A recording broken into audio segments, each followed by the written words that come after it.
Les verres à vin en cristal s'entrechoquèrent alors que ma sœur Emma levait la main, attirant l'attention de tout le monde, comme elle savait si bien le faire. Grande nouvelle, tout le monde, annonça-t-elle avec son sourire parfait qui brillait sous les lumières, tandis qu'elle balayait du regard la table en acajou de nos parents. Je viens d'être appelée pour un entretien chez Sterling Enterprises. Ma mère poussa un cri de joie, manquant de faire tomber sa fourchette. Sterling Enterprises? La plus grande entreprise technologique de la ville? Rien de moins, répondit Emma, rayonnante, en lançant d'un geste étudié sa chevelure subtilement méchée. Poste de directrice marketing senior. Ils m'ont contacté personnellement. Bien sûr qu'ils l'avaient fait. Tout avait toujours été facile pour Emma, des notes parfaites sans réviser, des emplois de rêve sans effort. Un flot constant de succès que nos parents ne se lassaient jamais de célébrer. Je restais silencieuse, remuant distraitement la nourriture dans mon assiette, essayant de devenir invisible. Mais dans cette famille, on ne me laissait jamais disparaître bien longtemps. Pas quand il fallait quelqu'un à qui comparer Emma. N'est-ce pas merveilleux, s'extasia ma mère. Voilà une vraie carrière. Puis elle se tourna vers moi, son sourire s'affûtant. Tu devrais demander conseil à Emma, Sarah. Elle pourrait t'aider à trouver quelque chose de mieux. Mieux que ce que je faisais actuellement, entendait-elle.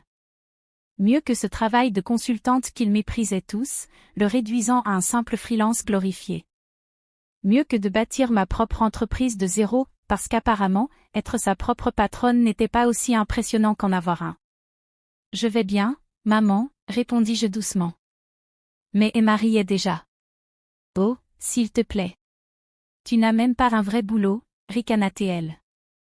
Tu vas continuer encore longtemps à faire semblant que ton petit truc de consulting est une carrière? Mon père posa son verre de vin. Emma n'a pas tort, Sarah. Tu as 32 ans, il est temps de penser sérieusement à ton avenir. Je serrai ma fourchette plus fort, pensant aux contrats posés sur mon bureau à la maison. Aux accords d'acquisition en cours de négociation. À l'empire que j'avais construit pendant qu'ils passaient leur temps à me rabaisser. Mon entreprise fonctionne très bien, commençai-je à dire, mais Emma me coupa. Entreprise? Allons. Tu bosses depuis ton appart et tu gagnes à peine de quoi payer ton loyer. Pendant ce temps, moi, je vais devenir directrice senior chez Sterling. Elle se tourna vers nos parents.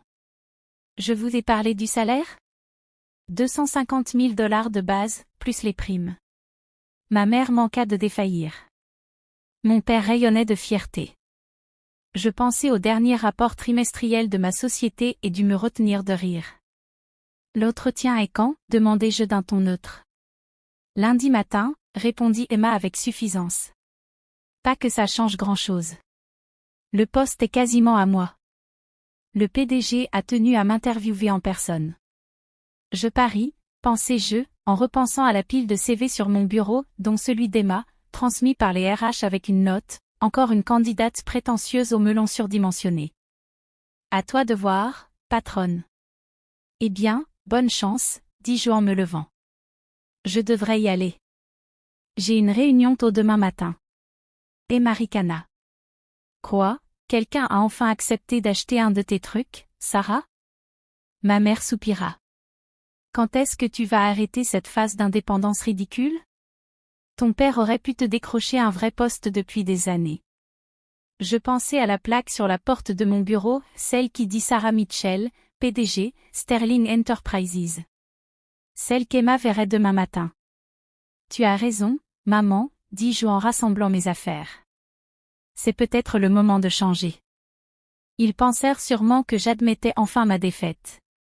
Ils n'avaient aucune idée de ce qui les attendait. En rentrant chez moi, dans mon appartement en attique, qu'ils n'imaginaient même pas que je pouvais m'offrir, je repensais à tout ce chemin. À la façon dont leur mépris constant m'avait poussé à construire quelque chose de bien plus grand qu'ils ne pourraient jamais l'imaginer. Tout avait commencé il y a 10 ans, quand j'avais obtenu mon MBA. Emma était déjà la star de la famille, gravissant les échelons avec son talent inné, tandis que moi, j'étudiais discrètement les tendances du marché et les stratégies d'affaires. Quand je leur ai dit que je lançais mon cabinet de conseil, ils ont ri. Quand j'ai signé mon premier gros client, ils ont mis ça sur le compte de la chance. Quand j'ai commencé à racheter des entreprises en difficulté pour les redresser, ils ne l'ont même pas remarqué. Il y a 5 ans, j'ai fait mon plus grand coup, j'ai acquis Sterling Enterprises via un enchevêtrement de sociétés écrans et de fonds d'investissement. L'ancien PDG était prêt à prendre sa retraite, et j'avais passé des années à préparer ce moment. J'ai changé de nom professionnel pour Sarah Mitchell, le nom de jeune fille de ma mère, sachant pertinemment que ma famille ne prêtait jamais assez attention à l'actualité économique pour faire le lien. J'ai reconstruit Sterling de fond en comble, la transformant en géant technologique tel qu'il est aujourd'hui.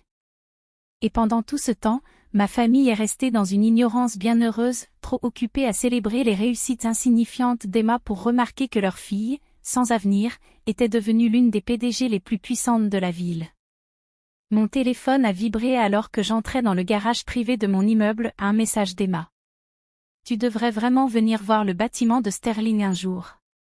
Histoire de voir à quoi ressemble une vraie entreprise. Je te ferai visiter après avoir décroché le poste. Je souris en pensant à mon bureau d'angle au dernier étage, celui avec vue sur toute la ville. Celui dont Emma rêvait dans sa lettre de motivation. Demain promettait d'être intéressant.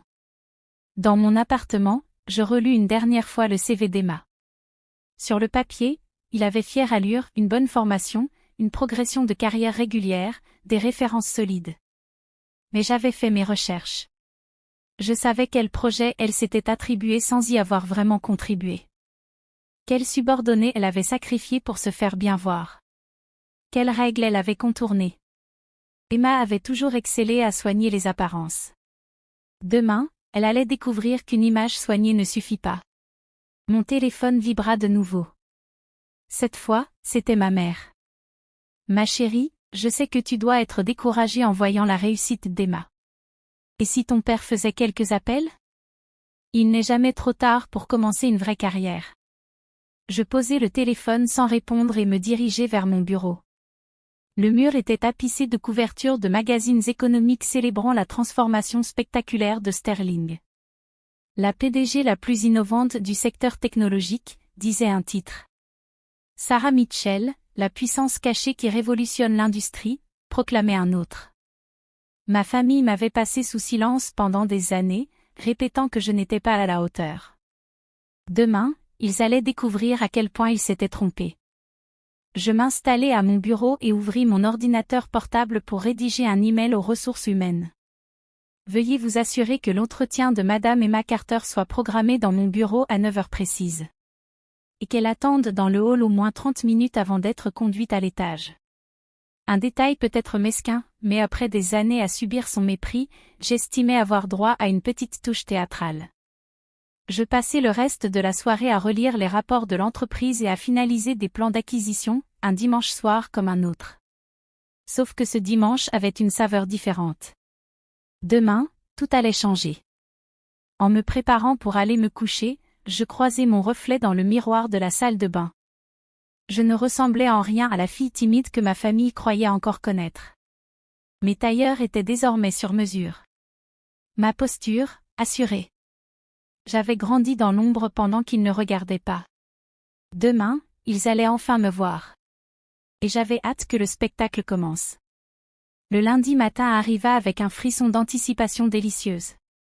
Je me tenais dans mon ascenseur privé, montant vers le dernier étage de Sterling Enterprises, observant la ville s'éveiller à travers les parois vitrées. Mon tailleur Armani était impeccable, mes talons résonnaient avec autorité sur le sol en marbre lorsque je sortis. « Bonjour, mademoiselle Mitchell », me salua mon assistante de direction, Diana, avec un sourire complice. « Votre rendez-vous de 9 heures est déjà là. » Elle attend dans le hall depuis 20 minutes, elle insiste sur le fait que la PDG a expressément demandé à la voir. Je consultai ma montre. 8h45. Laissez-la patienter encore 10 minutes. Comment le vit-elle? Les yeux de Diana pétillaient. Elle a demandé du café 3 fois, cité le nom de plusieurs dirigeants qu'elle prétend connaître, et a dit à la réceptionniste que sa sœur n'était qu'une ratée incapable de trouver un vrai travail. Je souris en posant ma mallette sur le bureau. Parfait. A-t-elle remarqué les unes des magazines? Non, répondit Diana avec un rictus. Elle est trop occupée à parler de ses compétences en marketing à qui veut bien l'entendre. Typique d'Emma, si concentrée sur son propre récit qu'elle en oubliait de regarder autour d'elle. Les murs du hall étaient couverts d'articles de presse sur la transformation de Sterling sous ma direction. Ma photo trônait littéralement au-dessus du comptoir d'accueil. Mais Emma n'y avait jamais prêté attention. Elle ne l'avait jamais fait. Son CV énumère quelques réalisations impressionnantes dans son entreprise actuelle, nota Diana en rangeant des dossiers sur mon bureau. J'ai pris la liberté de les vérifier. La moitié est exagérée, un tiers est carrément mensonger, et le reste correspond à des projets d'équipe dont elle a revendiqué tout le mérite. Je hochai la tête, peu surprise. Comme au lycée. Tu te souviens de cette expo-science qu'elle a gagnée? Le projet que tu avais en réalité construit pendant qu'elle s'entraînait au cheerleading? Le même, répondit Diana. Je m'assis derrière mon bureau et ajustai légèrement ma plaque nominative. Faites-la monter à 9 heures précises. Et Diana, assurez-vous que les caméras de sécurité du hall et de l'ascenseur enregistrent. Je veux garder un souvenir de ce moment. À 9 heures pile, le téléphone de mon bureau sonna. Mademoiselle Carter est là pour son entretien, annonça Diana avec un ton parfaitement professionnel. Faites-la entrer. La porte s'ouvrit, et Emma entra d'un pas assuré, comme si elle possédait déjà les lieux. Elle portait un tailleur coûteux, mais un peu trop voyant, sa confiance frôlant l'arrogance. Puis elle me vit, assise derrière le bureau de la PDG. La couleur disparut de son visage. Sarah, balbutia-t-elle, figée dans l'embrasure. Que fais-tu ici? Bonjour, Emma, répondis-je d'un ton agréable. Je t'en prie, assieds-toi. Nous avons beaucoup à discuter concernant ta candidature au poste de directrice marketing senior. Elle ne bougea pas, sa bouche s'ouvrait et se fermait comme celle d'un poisson hors de l'eau. Mais je suis censée rencontrer Sarah Mitchell, la PDG. Je souris, désignant la plaque posée sur mon bureau. C'est moi. Sarah Mitchell. Anciennement Sarah Carter. Bien que je ne sois pas surprise que tu n'aies pas fait le lien. Tu ne t'es jamais vraiment intéressée à ce que je faisais. Emma s'effondra dans le fauteuil en face de moi, sa parfaite maîtrise se fissurant. C'est impossible. Tu es juste une consultante. Tu travailles depuis ton appartement. En réalité, dis-je en m'appuyant contre le dossier de mon fauteuil, savourant l'instant, je possède cet immeuble. Et plusieurs autres. Sterling Enterprises est ma société depuis 5 ans. Je sortis son CV. Bien. Parlons maintenant de ta candidature. J'ai quelques questions au sujet des accomplissements que tu y as mentionnés. Tu plaisantes, murmura Emma, la voix tremblante.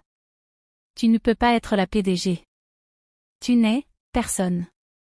C'est ce que vous avez tous cru, n'est-ce pas? Ma voix resta calme, professionnelle. La pauvre Sarah, même pas capable d'avoir un vrai emploi. Juste une fille insignifiante qui travaille depuis son salon. Dis-moi, Emma, t'es-tu seulement une fois demandé quel type de consulting je faisais? Avec quelles entreprises je collaborais? Ou étais-tu trop occupée à te vanter de tes succès moyens? Elle tressaillit. Je ne l'ai pas fait. Non. Tu ne l'as pas fait, acquiesçai-je. Aucun de vous ne l'a fait. Vous étiez tous trop convaincus de mon échec pour remarquer ma réussite. Trop occupés à vous moquer de mes choix pour voir où ils menaient. J'ouvris son dossier.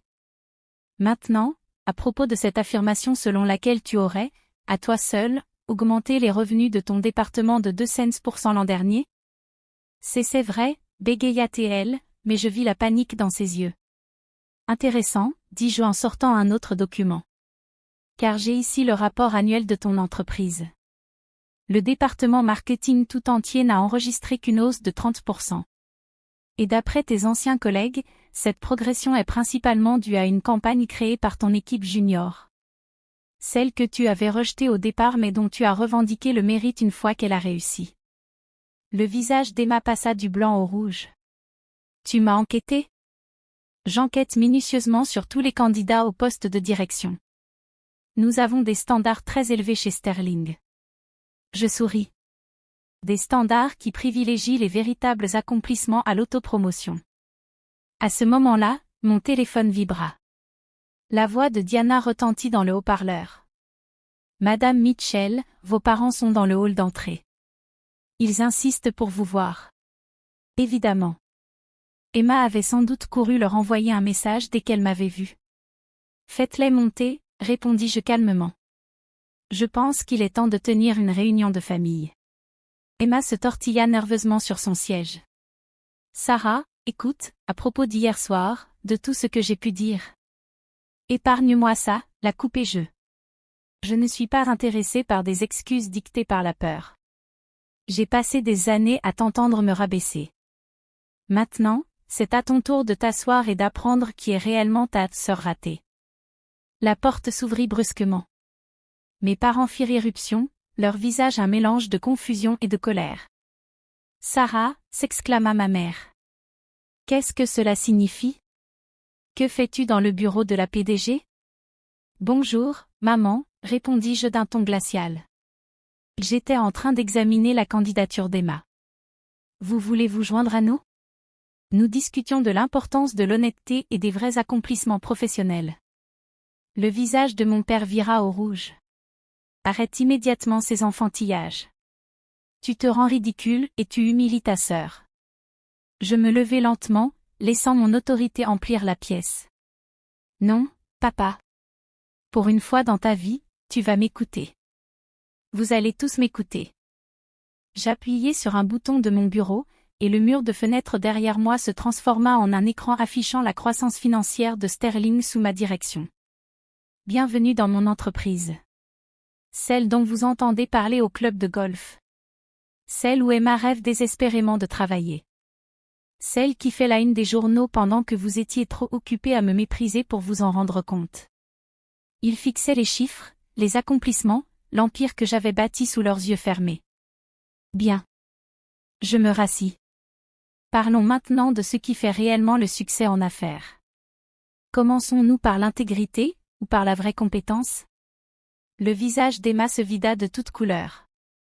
Elle comprenait que cet entretien allait devenir très, très inconfortable. Et nous ne faisions que commencer. Le silence dans mon bureau était assourdissant alors que ma famille fixait les projections financières sur l'écran, 10 années de croissance, des milliards en acquisition, ma photo en couverture de Forbes, Fortune et Business Weekly. Tout ça, c'est à toi, murmura ma mère en s'effondrant dans l'un des fauteuils en cuir. Chaque parcelle, confirmai-je en me levant pour contourner mon bureau. Le cabinet de conseil que vous tourniez en dérision? Ce n'était que le début. Pendant qu'Emma se vantait de ses postes de marketing de niveau intermédiaire, j'achetais et transformais des entreprises en difficulté. Pendant que vous déploriez mon absence de vrai travail, je construisais un empire. Mon père, toujours prompt à se mettre en colère, retrouva sa voix en premier. Pourquoi ne nous as-tu rien dit? Pourquoi ce secret? Je ris, mais sans aucune trace de gaieté. Vous dire? Comme lorsque j'ai tenté de vous parler de mon premier gros client? Ou de ma première entreprise redressée avec succès? Ou de toutes mes réussites que vous avez balayées d'un revers de main parce qu'elles ne correspondaient pas à votre définition étroite du succès? Emma se tortilla sur sa chaise, mal à l'aise.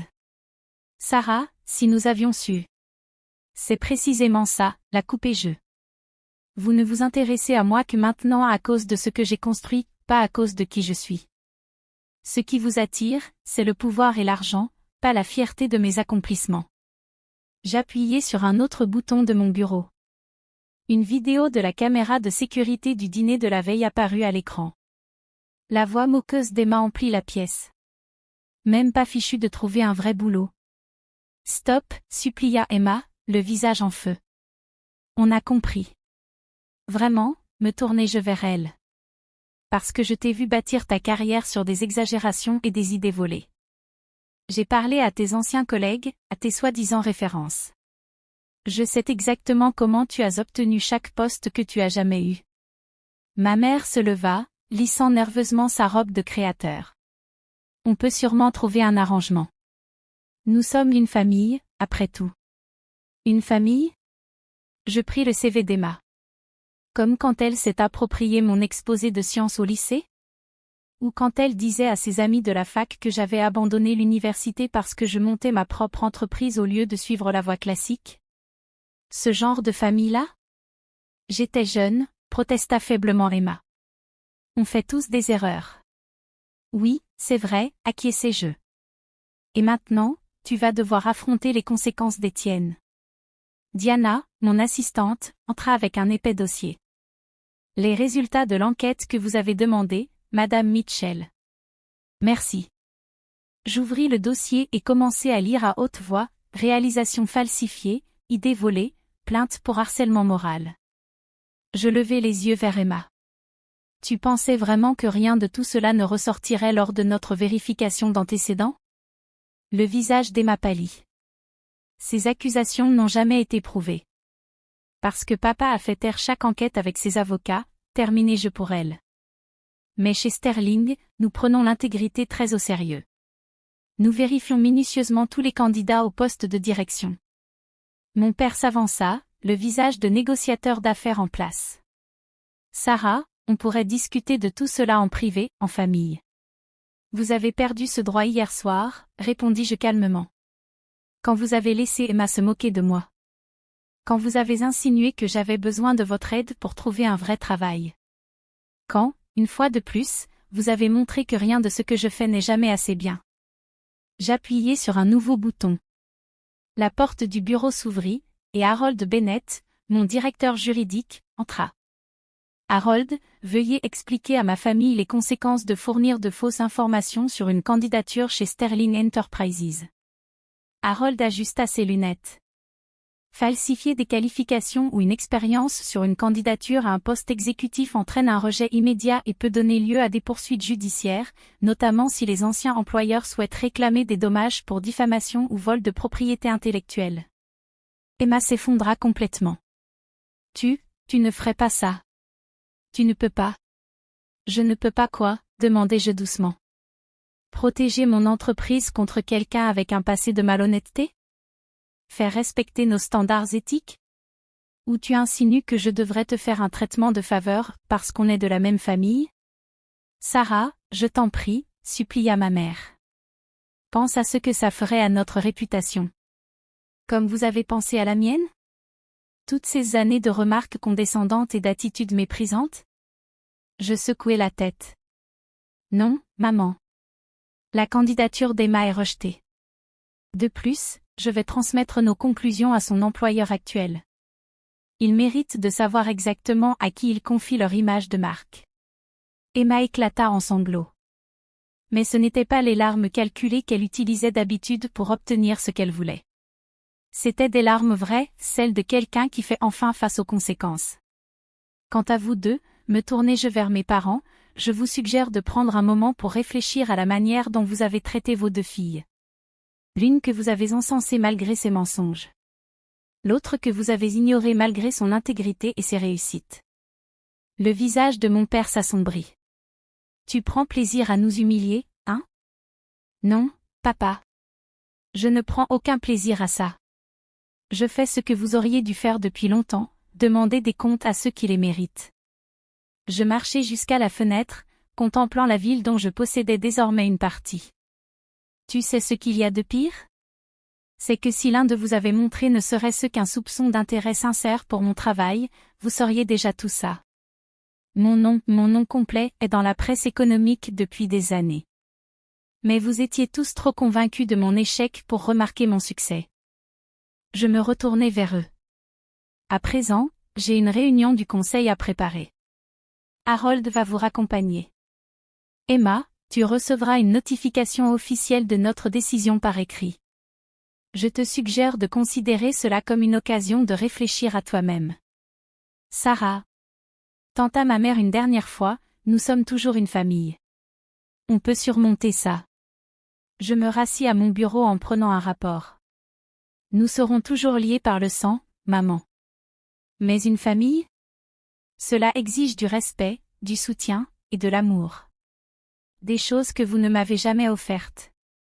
Maintenant, si vous voulez bien m'excuser, j'ai une entreprise à diriger. Ils partirent en silence. Les larmes d'Emma coulaient encore, et l'orgueil de mes parents s'était brisé en miettes quand la porte se referma derrière eux. Diana entra avec une tasse de café. « Vous allez bien ?» demanda-t-elle doucement. Je pris une profonde inspiration, en regardant la photo de famille que je gardais dans mon tiroir, pas celle de mes parents ou d'Emma, mais de mon grand-père, le seul qui avait cru en moi dès le début. « Tu sais quoi, Diana ? » ? « Oui. Pour la première fois depuis des années, je vais vraiment bien. » Au cours des mois suivants, les dynamiques familiales changèrent radicalement. L'employeur actuel d'Emma ouvrit une enquête sur ses réalisations passées, ce qui mena à sa démission. Mes parents cessèrent de paraître dans les pages mondaines, leur statut social fut terni par la révélation qu'ils avaient rejeté leur fille brillante tout en couvrant celle qui trichait. Je me concentrai sur mon travail, continuant de faire grandir Sterling pour en faire une entreprise encore plus solide. Le monde des affaires ne tarda pas à s'emparer de l'histoire, celle de la PDG secrète qui avait dissimulé son succès à une famille qui ne la soutenait pas.